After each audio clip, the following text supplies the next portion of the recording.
So much has been accomplished in nearly a year, but still much work lies ahead. I stopped by here at the Government House in St. Croix to talk with Governor Kenneth Mapp about his takeaways and what lies ahead for the territory.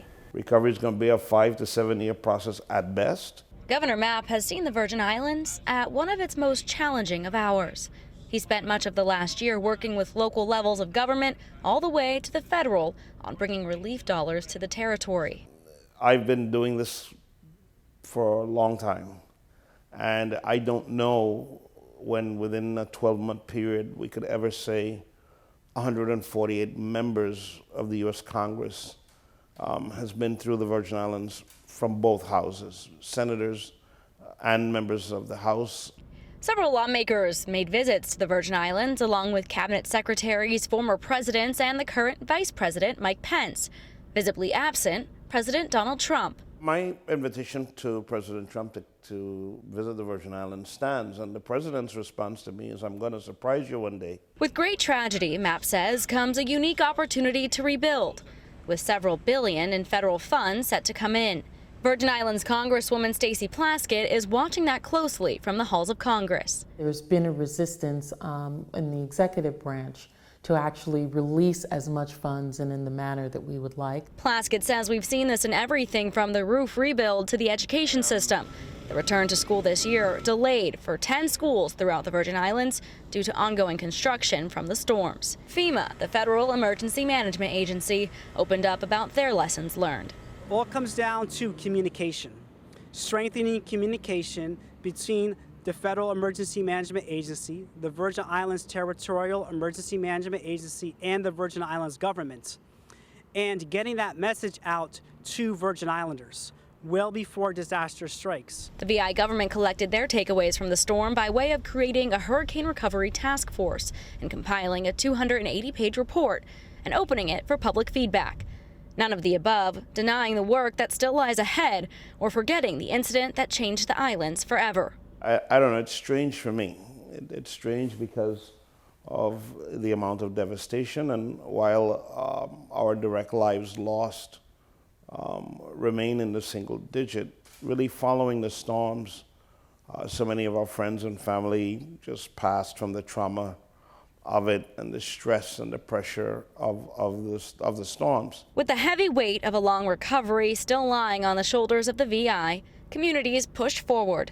And in true Virgin Islands fashion, no Category 5 hurricane was going to stop their party. One of the island's longest-running traditions, Carnival, went on, even in their most difficult hour.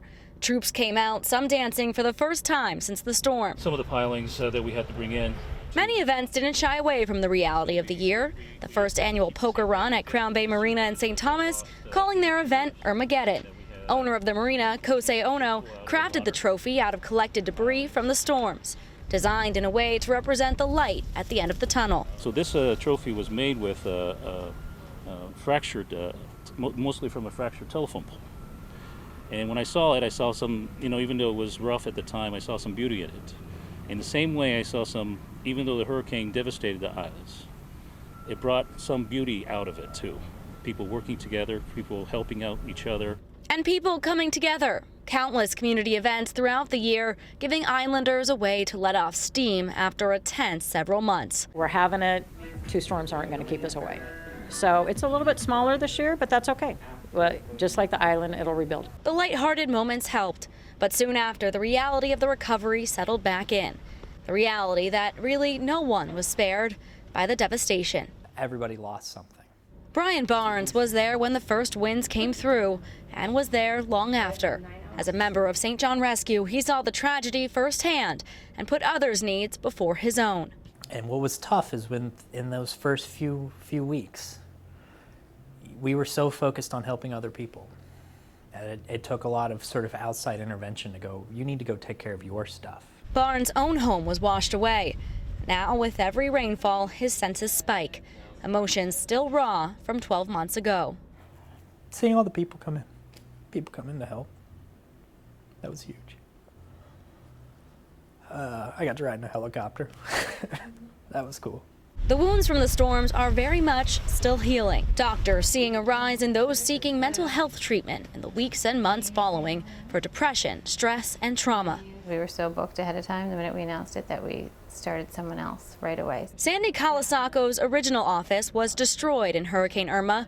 This was opened by November that same year, but it was only meant for primary care visits. When Colasaco heard the number of patients struggling with mental health issues, she knew she had to do something. Having it here, where they often come as their first stop, they'll come to see their provider, say, I'm having these issues, then I can easily refer them. Before and after the storms, there was a severe lack of mental health services on the islands. That's when people in the community and places like Island Health and Wellness stepped in to give people a way to cope. Starting in April, Island Health and Wellness started offering mental health services for just $25 a session to ensure anyone who needed someone to talk to could get it. And so many, from first responders to tour operators to restaurant workers, still feel that same trauma today. It was one of the scariest situations I've ever been in my life. I would never like to go through that ever again. Brian Olson moved to St. John 5 months before Irma. 5 months later, everything changed. He still has his job here at Aqua Bistro in Coral Bay, but like many other bartenders and waiters, faces daily questions about what he went through from tourists and visitors. I really have no problem sharing with them. It is a unique and interesting experience that we all went through here, and there's no way to really describe it to them. We had a big team meeting where we discussed how to respond to customers that were unsatisfied when you have someone that's maybe irritated because they didn't get cheese on a sandwich and you have just come in after you have no vehicle, you don't have a roof, you don't have running water or power, and you're trying to get your kids taken care of, or your kids aren't even here because they've been evacuated. And how do you handle the situation with somebody upset about a piece of cheese? Owner of Aqua Bistro and also president of St. John Rescue and director at Island Health and Wellness, Andy Vacherat, knows just how challenging the recovery has been. And she does weekly or daily check-ins with her staff and friends. Okay, you're not doing all right. So let's take a step back. Let's get you off island for a couple days. Let's get you a vacation, a few hours off, whatever you need. Or just sit down and talk and have a drink and kind of talk it through and see what you need, what help you need. Whether at the local bar or doctor's office, people are asking for help and opening up about the year they went through. Something the island shares, for better or for worse. And just like each step of this recovery process, they're in it together as they continue on this journey after the storm. USVI News would like to thank each person in this piece and also those who weren't featured. These islands could tell a million stories after the storm. We're just grateful to share a few of them with you. Here's a list of the organizations and groups included in our 30-minute special. But there are plenty more ways to be involved after the storm.